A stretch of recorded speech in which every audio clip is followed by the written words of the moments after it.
Do you know where I am? I'm in Tory Island. I've been here since last Sunday. It's been an amazing week to get away from Ireland, to get away from news, to get away from all the terrible stories of war, and just to sink into a different kind of eternity. There's a way that the horizon, when it's out the ocean all around you and the sky above you, and you're looking, you can see Ireland in the distance. That's what's so extraordinary sometimes about being on an island. You're looking at Ireland from the middle of the ocean. I find that very, very attractive. It helps me think about who I am as a human being. It helps me think about how that, that landscape, that shoreline, is going to be there for hundreds of millions of years. And look at the shortness of my life. My goodness. And at the same time, I do be impressed with the sense of how complicated the little computer I'm carrying around with me in my brain. And I'm also impressed in the way that it's not just the brain, but the whole body.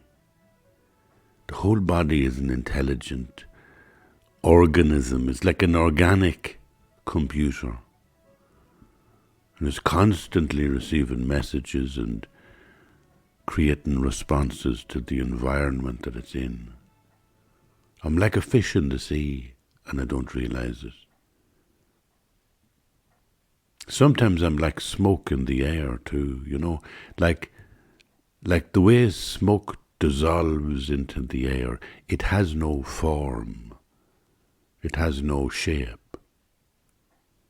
It fills whatever shape is there. And that sometimes is what it's like to be human as well.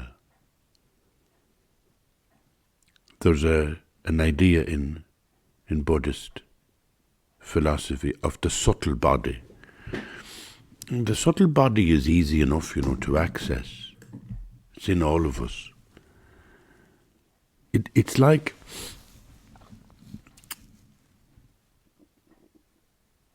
it's easy enough to access, but it's hard enough to describe, It's like your body is physical and you're aware of it as physical and you're aware of the physical sensations that you get from your body. When you're young, you get kind of very pleasant vibes from the body, from the physical body. And when you get old, they're not so pleasant. It's more like aches and pains you get. But you still know what it is, what the physical body is. Now, when you're sitting with somebody that you love, and you're kind of connected with them, and maybe you're embracing them at an airport and wishing them well, and they're going to fly away and to another country for a long time, you can feel your whole body in the hug. You can feel your whole body is almost conscious, like the love wish for the other person is physical. That's why we hug each other. When I was young, I remember being on another island. It was Arranmore. And that's in Donegal as well, but I was at the Gaeltacht, and I was about 11 or 12 years of age, and I was expecting my first kiss. There was a particular young girl, and she had long black hair, and we were at the Céile in the hall in Arranmore. We were students at the Irish College. And I'm looking at her, and in those days, when you'd be 12 or 13, and we'd go to the Céiles at night in the summer at the Irish College, and what I remember is the perfumes. The place used to be, the air was thick with the perfumes that the young girls would be trying on, probably cheap perfumes, but it'd stimulate a young boy. Oh, you wouldn't know where you were. And you'd have kind of washed and you'd have a white shirt and an old pair of trousers on you. And you'd be standing there and thinking, I'll go over and ask her to dance. And then you'd go over and she'd say yes. Oh my God. And then you'd be closer. You'd be in the cloud of her perfume. Do you know what I mean? And there'd be moments where you'd be swinging around together and touching her shoulders or touching her clothes. And you'd be so excited. And I was doing all that. And for some reason, like, everybody had agreed that it was time that me and this young one went out. Go amok, which was at one level a metaphor for leaving the hall and going out like as a courting couple. And it meant physically going out of the hall. So after about 2 dances with this girl and her long black hair, I says to her, I said, will we go out? And she didn't say yes, but she kind of smiled. And I knew the smile. Her face, it was like, the hair was black and curly on either side of her cheeks, and her cheeks were like white porcelain. She was like pure. And I knew by the smile that she was saying yes, so out we went. And I got out into the daylight. It was about maybe 8:30 of a summer's evening in July, I'd say. I had no plan.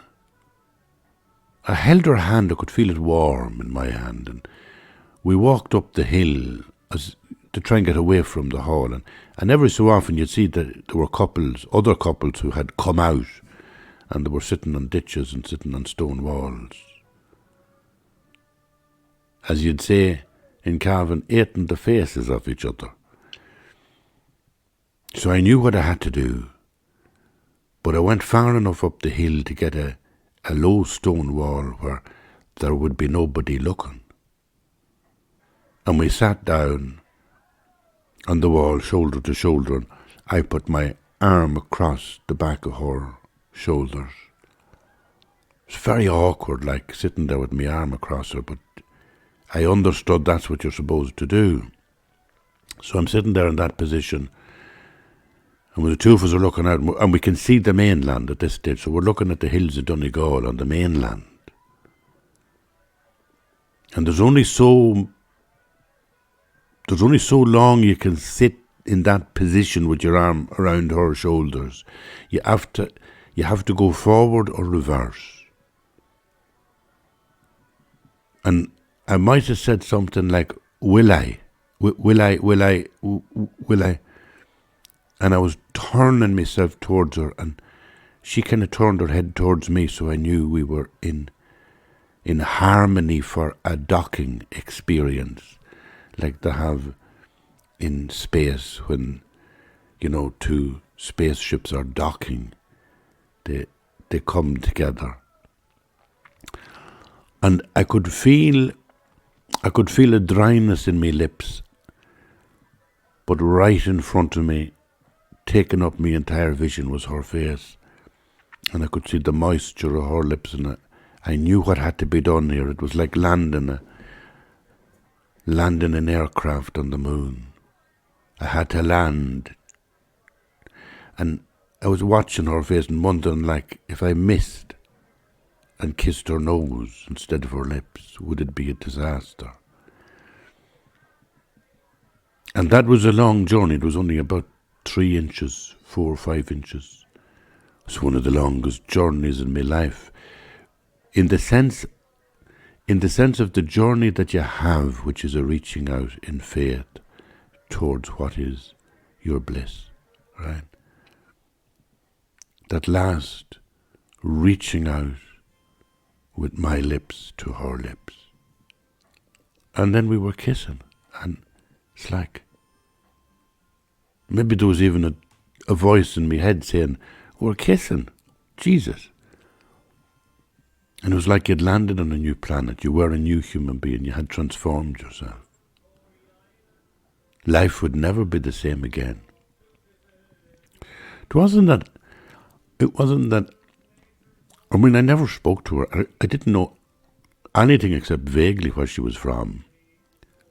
And it was like, we didn't do anything. We never did it again. We never met the following day or something.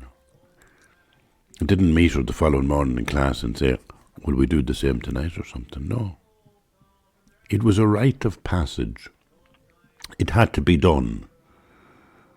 I knew I'd go on and do it with other people for many years.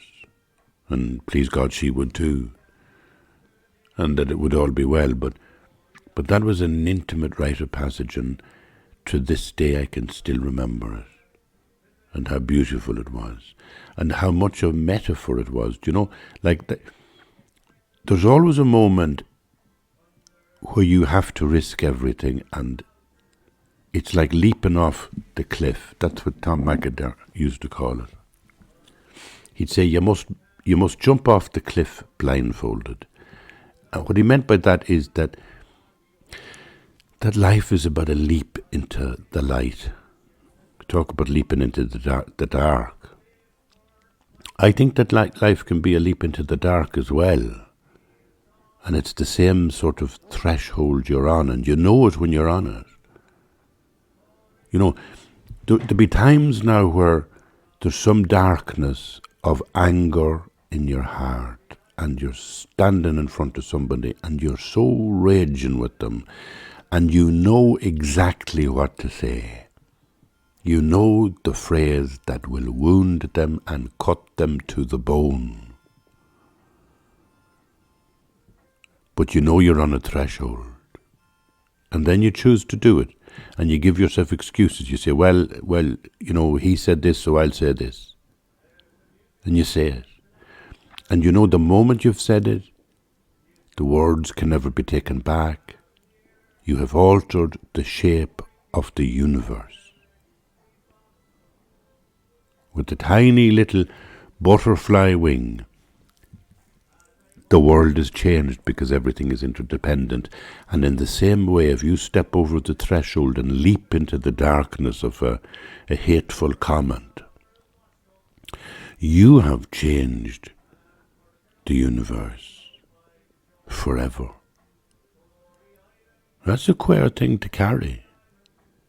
I can fully understand how in an earlier history, in an earlier time, when things were more formalized and institutionalized, people would talk about sin and sinfulness, and how a sin was a thing that you couldn't recover from sometimes. And that was true in Christianity, Judaism, it was true in Islam, and it's true in Buddhism. You know, Buddhism is one of the best because they talk about karma as that, you know, there's the karma of thinking and feeling something negative, but then there's a throwing karma. It's like throwing a stone, the actual throwing of the action, the making real of the action. You know, I want to hit you with a stone is like dark karma, but actually hitting you with the stone is the throwing karma. It's the active karma, and that always lands. It always has a consequence. So that when the karma is in your heart, like I want to throw a stone at that person, it can be dissolved fairly easily with antidotes. And the antidote would be something like, think about that person compassionately. Think about that person as if they were your mother. Doesn't matter what sex, gender they are. Just think about them in a previous life as being your mother. Imagine that person in a previous life had done you good, had done you loving, compassionate good. That can dissolve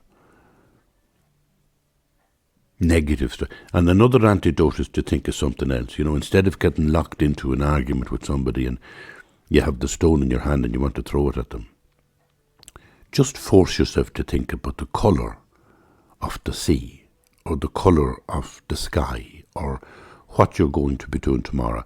And you think about something like it's an alternative to being focused angrily on your enemy.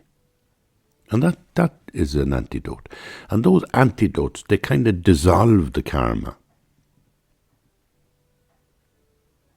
But it's 1,000 times more difficult if you have realized the karma, if you have manifested it. So if you've actually thrown the stone, if you have spoken the harsh words, it is impossible to bring them back.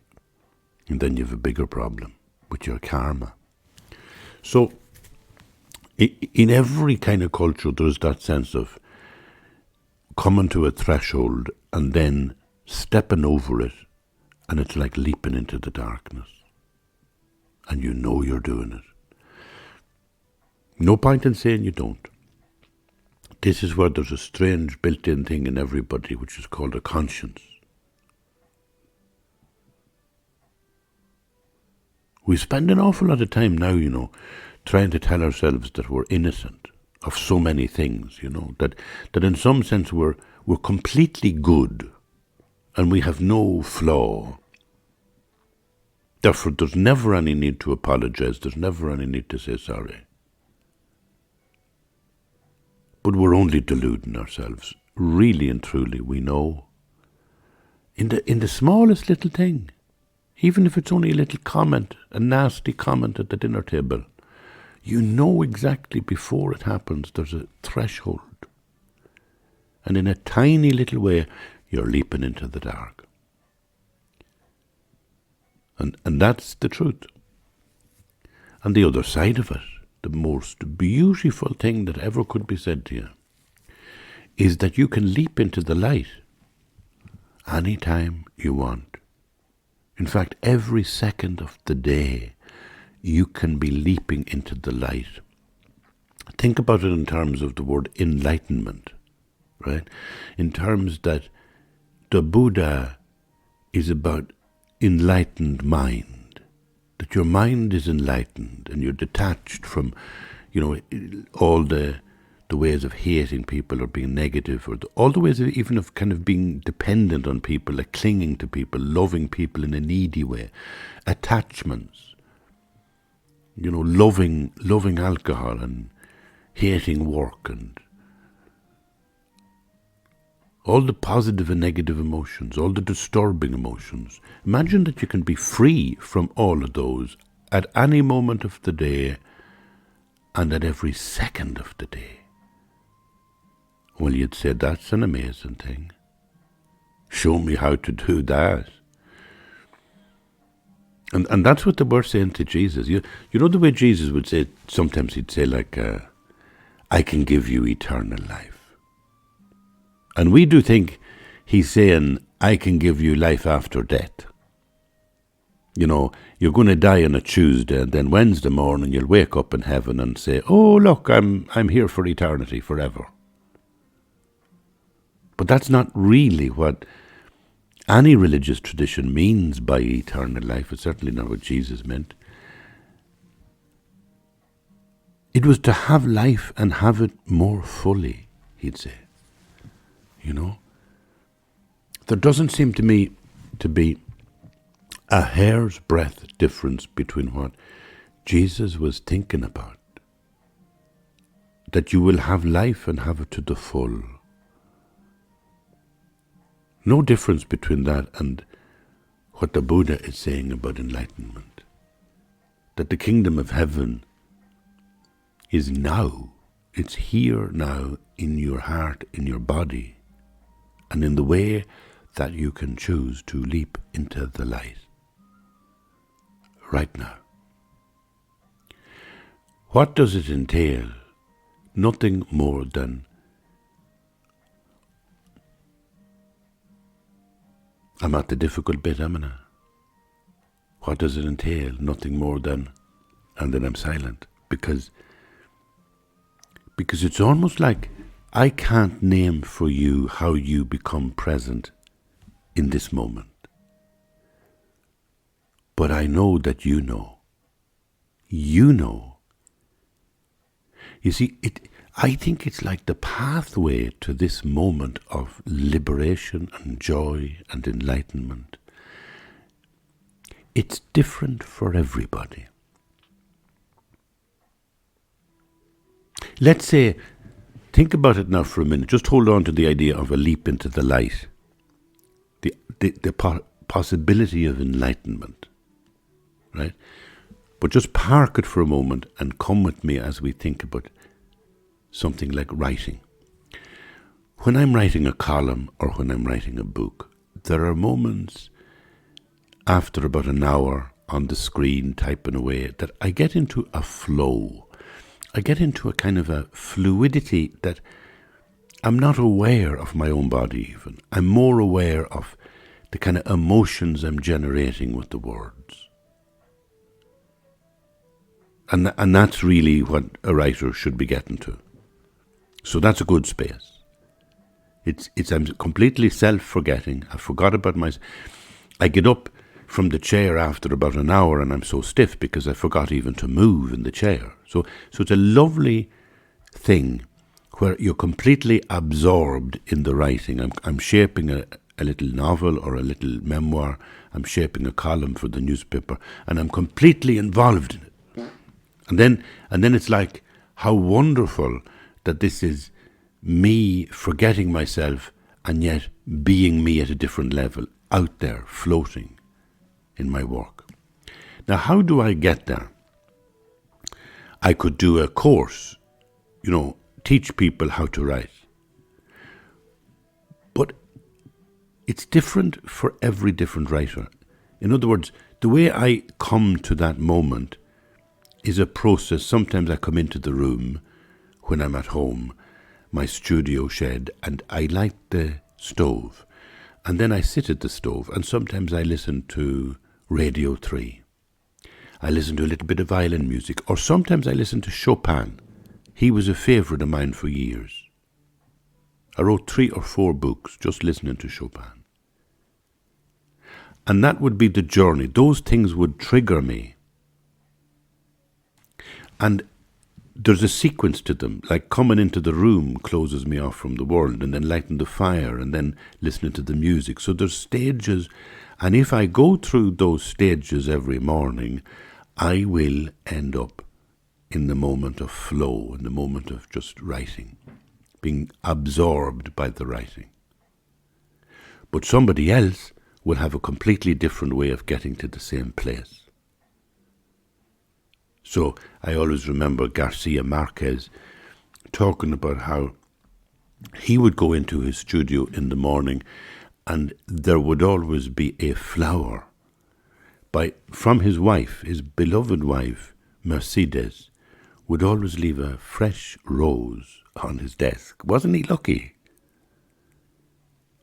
And yet that was a trigger for him.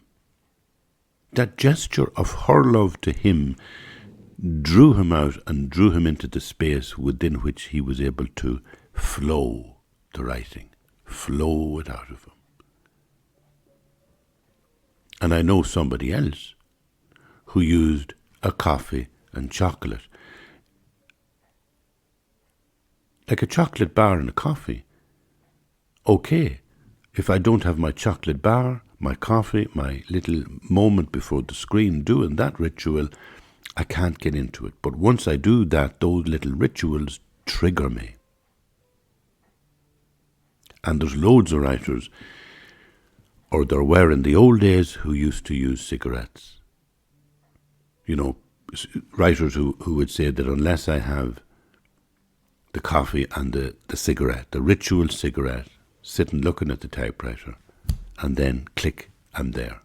I'm absorbed in the flow of writing. So there's different ways, depending on your individual personality, to get to a moment of flow if you're a writer. But all of us are human and want to find this flow of enlightened joy or enlightened bliss. We want to be happy. We actually really want, more than anything else, to be happy. And all the ways that we think about, buying a new car or having a house or having something tomorrow or going to a movie tonight, everything is always, even if it's in the future, a structure that we think will bring us towards happiness and bliss. And what Jesus is saying is this is now. Eternal life is now. It's in this moment. In this moment you can leap into the light. And when you leap into the light, you find complete happiness, complete bliss. It's an extraordinary thing to say. And yet it's so similar to what they say in Buddhism. Because in Buddhism they have an idea called the Bardo. And the Bardo is often talked about as like some space that exists when you are released from this life. Right? So, and I put it like that because in many, you'd hear Tibetan Buddhists always saying that there is no such thing as death. Robert Thurman, Thurman, such a special teacher of Buddhism, a student himself of the Dalai Lama, but in my lifetime I have never read anybody as important and liberating as Robert Thurman. He's a Westerner, he's American, he's funny, he's witty, and if you ever hear him on audiobooks or YouTube or buy his books, he's superb. And he teaches the Lamrim. He teaches the proper orthodox teachings of Tibetan Buddhism.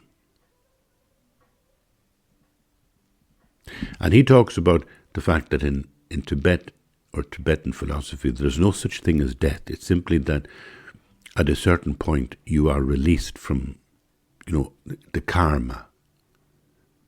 So that being embodied in itself is the expression of the ocean of karmic energy. Your attachments.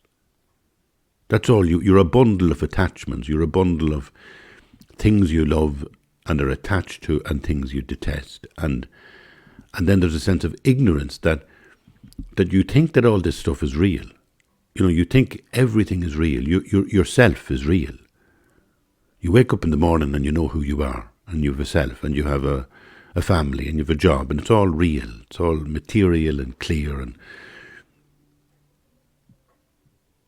And Tibetan Buddhism is really suggesting that that's all a surface of samsara, they call it. Kind of karmic soup. And that the more we let go of everything, like disturbing emotions, negative emotions, positive emotions, that we develop a detachment in the present moment of just being. And we use breathing exercise, meditation exercises, mindfulness exercises. We use all those things. You can choose your own. You can suit yourself. You use those kind of meditations to bring yourself into the present moment. If you're a Christian, you use your mentor deity, Christ, the Mother of God. You use all these utterly magnificent and beautiful figures in the panoply of gods and saints and holy men and women. And you use them always to come into this present moment. Because what Mary, the Mother of God, is teaching us, what Jesus teaches us, what all the saints teach us, is that there is a dimension when we enter the imaginal realm mindfully. We begin to realize that there is a level of depth beneath the surface of reality which is outside time. That's what makes the connection between us, or between me and Mary, the Mother of God, is that I can connect with a sense of timeless being manifested as Mary, because obviously she lived 2,000 years ago and was pregnant and brought Jesus to birth, but in a deeper, profound way, that event was like an eternal moment. She's the God bringer. It's very, very strange. You know, the dynamic that in the historical world, in the incarnation of Jesus, there is something happening that's timeless. And it penetrates history in this moment. But its significance is that it permeates all history, backwards into the past and forwards into the future, to the end of time. So at the end of time, there's only the cosmic Christ trembling in the molecules of the entire cosmos, fully awakened. And that's so similar to what we think about in Buddhist terms, that sense of awakening Buddhas, they say, on every pinpoint, there are 1,000,000 Buddhas. In every leaf on the tree, there are 1,000,000,000 Buddhas awakening. That the whole process of the cosmos is kind of shaking off karma towards the light of enlightenment. You know, those two ideas, you know, are not about linear time, but they're both very, very similar. The Christian idea of enlightenment, the fullness of life, as Jesus said, not in the kingdom of heaven in the future, but now, here and now. This is the kingdom. Awaken to it. And the Buddhist sense of awakening. So in that sense, when the Buddhist comes to death, they come to a place where the old mortal coil falls away. And there's a very, very powerful book, the Tibetan book of... It's called the Tibetan Book of the Dead sometimes, but again, Robert Thorman has a different phrase for it, which I forget now, but you know the book I'm speaking of. It's a kind of a description of how death happens, you know, how all the energy of the flesh and the blood and the bones begin to decay.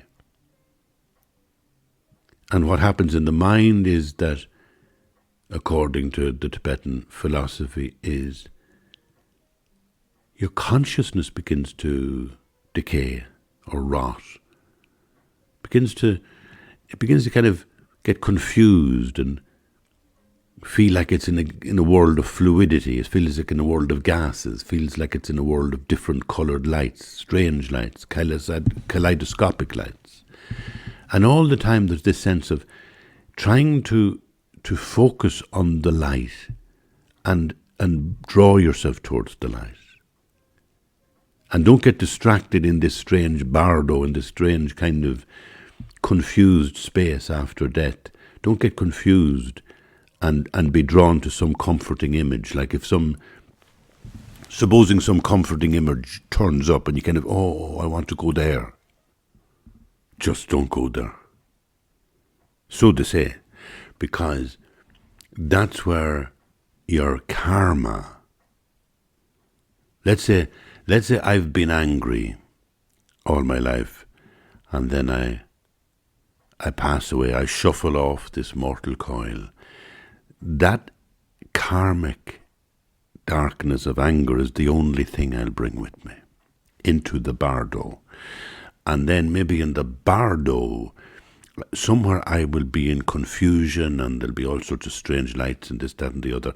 And instead of identifying ahead of me the white, beautiful, calm light, the pure light, instead of that I see some kind of angry dog or something, or an angry person. I get drawn back in a direction depending on what karma I've brought with me.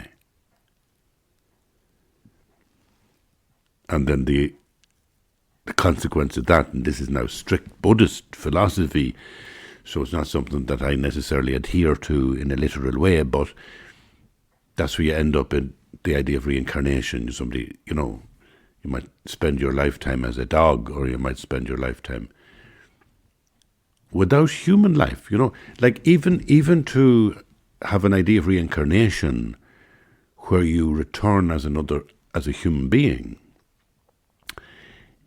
would be at the upper end of good fortune. To be born as a human, they say in Tibetan Buddhism, you're as lucky as if there was one single life ring, you know, the kind of life buoys. Well, if you tossed one of those rings out into the ocean, out into the Pacific, and if there was one little dolphin somewhere in the Pacific, what are the chances that when he rose to the surface, he'd stick his head, snout, through that ring, the ring of that life buoy? What are the chances of that?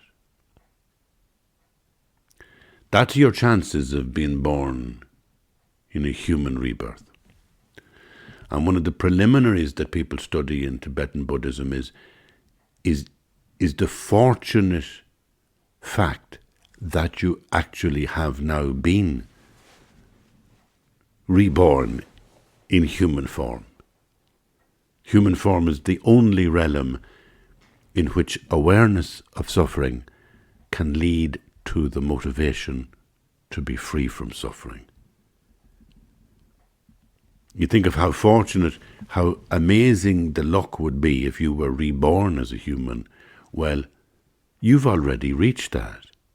That's this lifetime. And that makes this lifetime so important, so precious. Human life is so precious. And it will end, that's for certain, but you don't know when it will end. And so the time for awakening is now.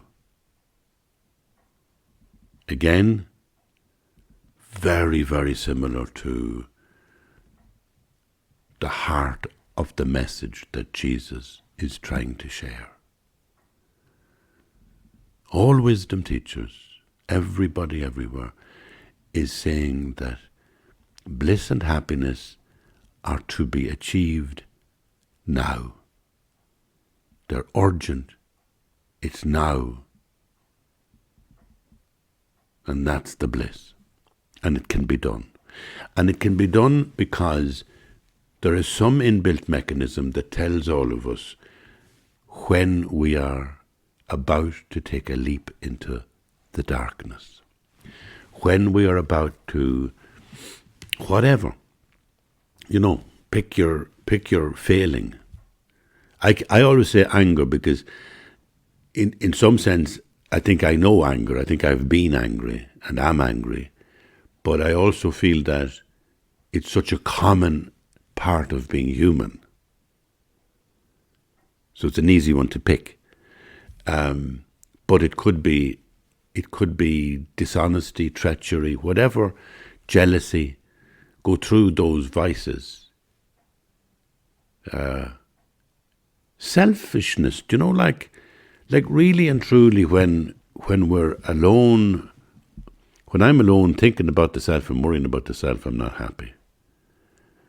When you have an opportunity to think about somebody else, it makes you happy. Even if it's only the cat. I talk about the cat. I love my cats all my life.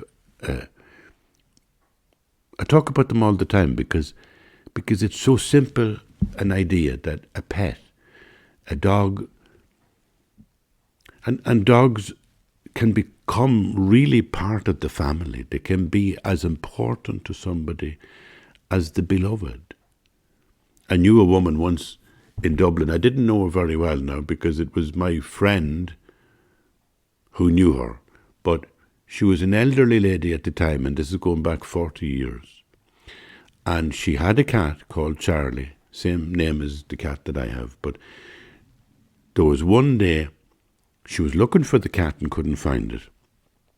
And then there was no sign of her. So this was on a street in Dublin, and there was no sign of her for a while, 3 or 4 days. And eventually one of the neighbours was a bit worried about her because she was an elderly lady and thought, I better just check up on this woman. And they knocked at the door and the woman let her in. And what was going on?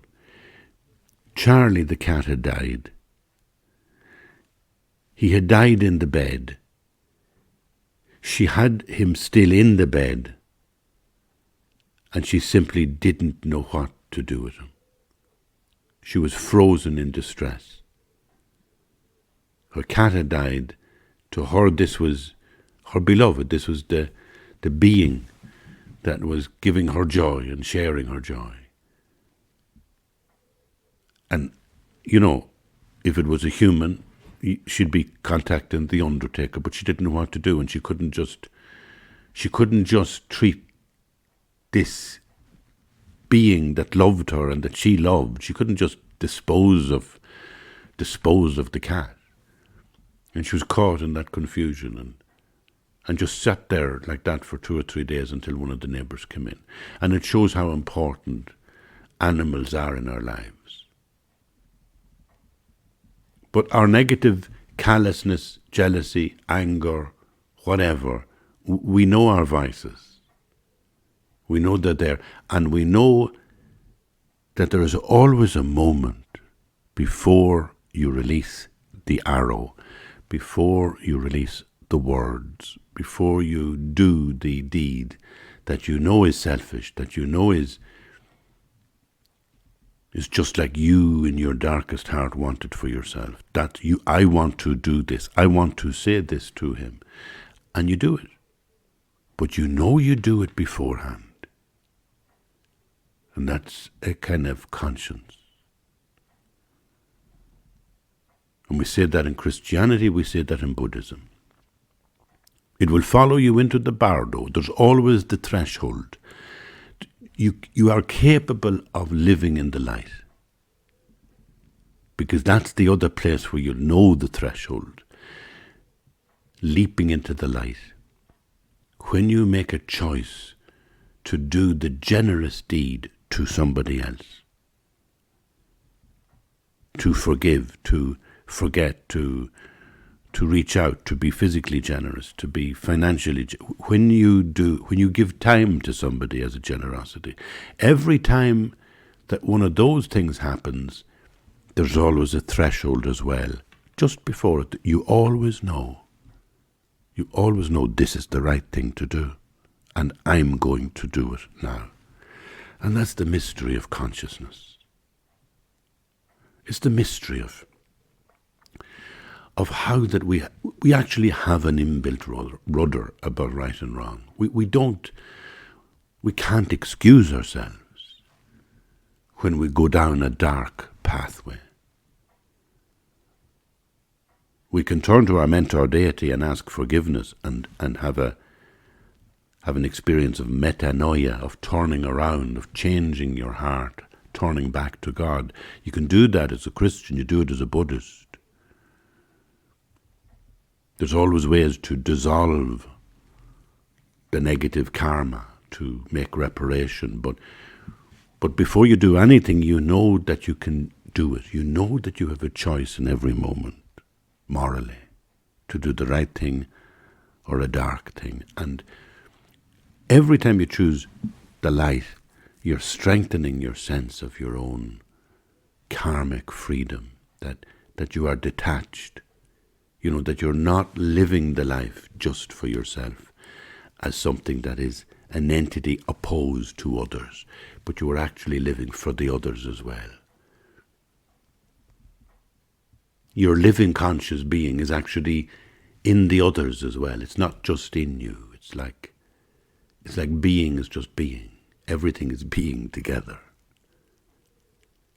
And when you embody being and then want to move towards somebody, you're doing it in harmony. You're doing it for their benefit, not just yours. And that's why in Buddhism, you know, when you say the prayer of taking refuge, it says, I take refuge in the Buddha, the Dharma, and the Sangha through the positive potential that I create by practicing generosity and the other far-reaching attitudes. May I attain Buddhahood in order to benefit all sentient beings. It's a beautiful thing in Buddhism that you don't try and achieve Buddhist enlightenment for yourself. Although you can. That's what they call Hinayana. it's the middle way. To at least strive to be awake and enlightened, because it will give you bliss. Okay? But there's a magnificent idea in Buddhism, and that is the Mahayana way, which is to say, I will strive for enlightenment because it will help other people find bliss. Right? If my light will be their light. And you can see how close that is to Christianity, can't you? It's like so close. That final step is the step where you're enjoying the party simply because the other people are enjoying the party. And you have forgotten about yourself. That's the bliss. You're sitting at the table, you're breaking the bread, you're having the wine, you're enjoying the singing and the music and the crack. And in some sense, the togetherness is being built because you're becoming alive with what other people are doing.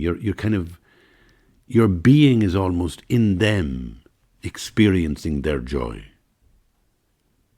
It makes family life dynamic. It makes lovers' lives dynamic. It makes community life dynamic. It makes life with the little animals that you might have that love you. Sense of harmony and all together. So the leap into the light, I can't say, nobody can say what that pathway is for you.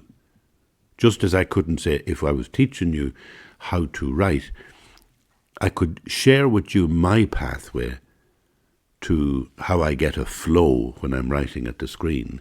But I couldn't sort of translate that and say, now you do these things that I do and it'll work for you, because it wouldn't. You'd have to find your own path. But what I can share with you would be the sense that there is a unique path for you, in you, that you can find to be a writer. But more profoundly, to be enlightened. Nobody has to teach you. Nobody has to tell you how to be a Buddha. In fact, imagine if the Buddha came back, incarnated in this present moment in your lifetime. They said that if you meet the Buddha, shoot the Buddha, kill the Buddha. Because it's always within you. It's always the dimension of realizing your own path, and where the threshold is, the threshold into the light or the threshold into the darkness, that will manifest for you, uniquely and individually for you, and nobody will know it. Nobody will even know that you're on a threshold.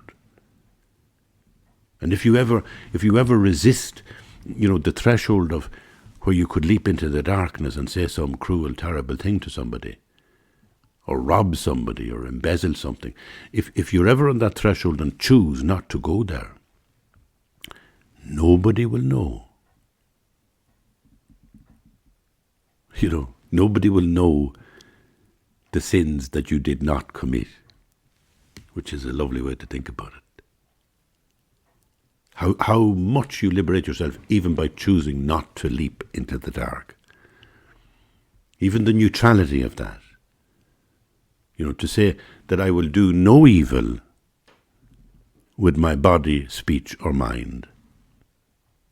Again, that's a division of three that is always used in Buddhism: body, speech, mind. And there's another thing in Buddhism about that. If you put your finger on the top of your head, the crown of your head, that signifies the body. Okay, because that's a point. If you were drawing the body from the very top, you could draw the whole body. So think about the body from the top of the head. That's the way to think about the body. Speech. Well, bring your finger down from the top of your head to your throat, and then that signifies speech. And now, bring the finger down to the heart And that signifies mind.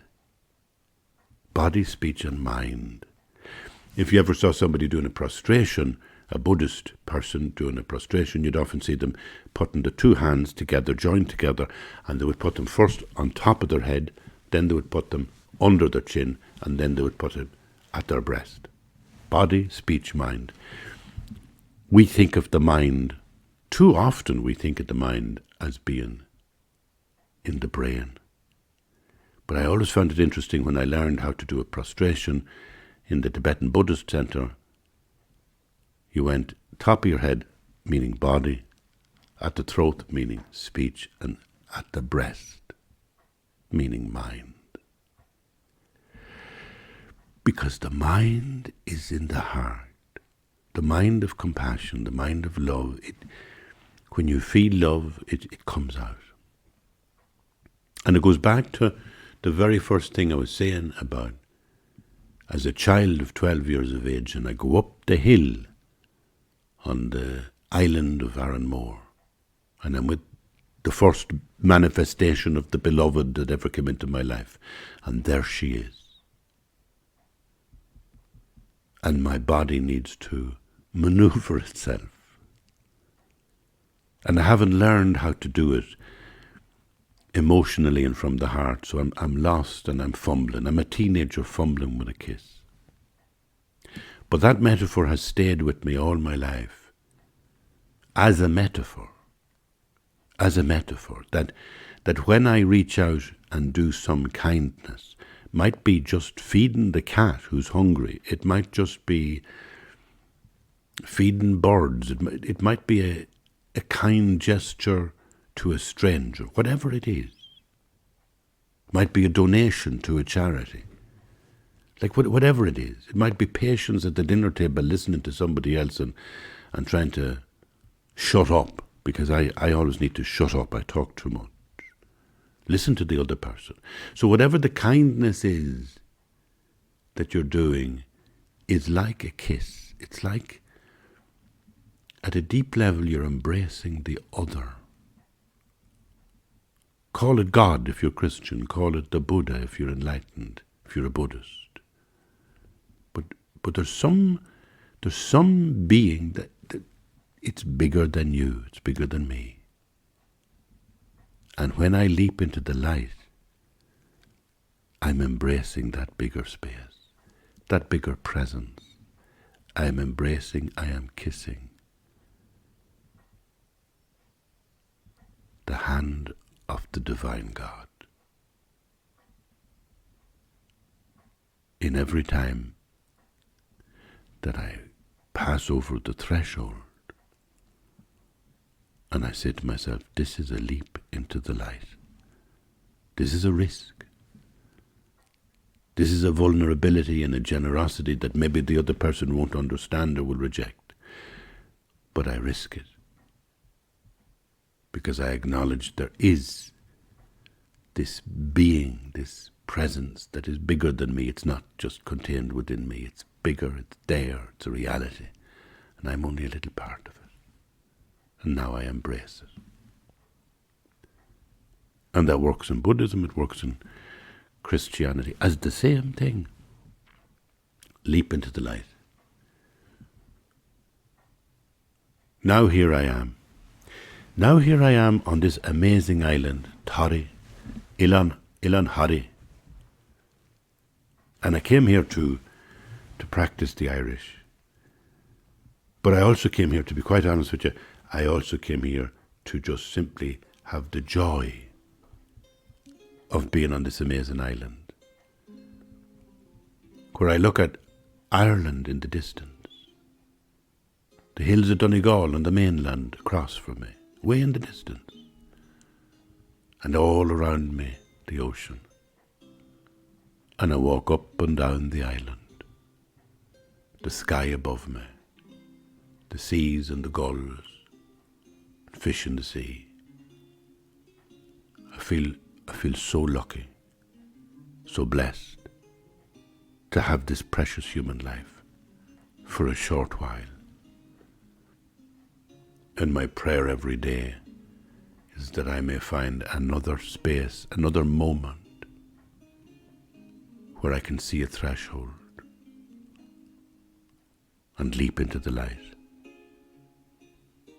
And that's what the Tibetan Buddhists mean by the Bardo, because they talk about that transition from one life to another, not just being something that happens in death, right? So the transformation of dying and then becoming the Buddha is not just something that happens after 80 years when you die, according to Tibetan philosophy.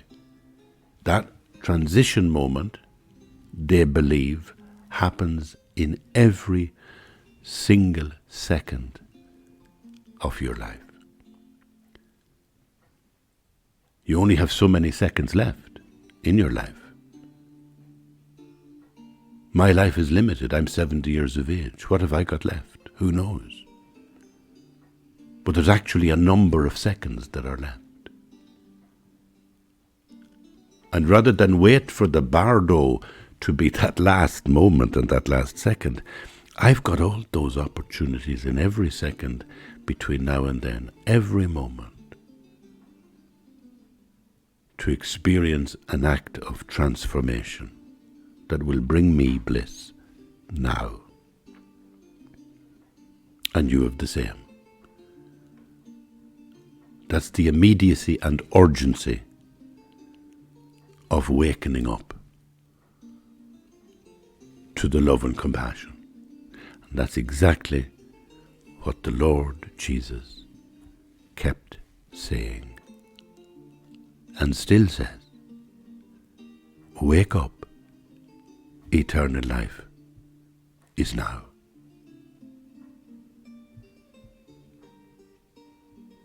Thank you for being here. Bye-bye.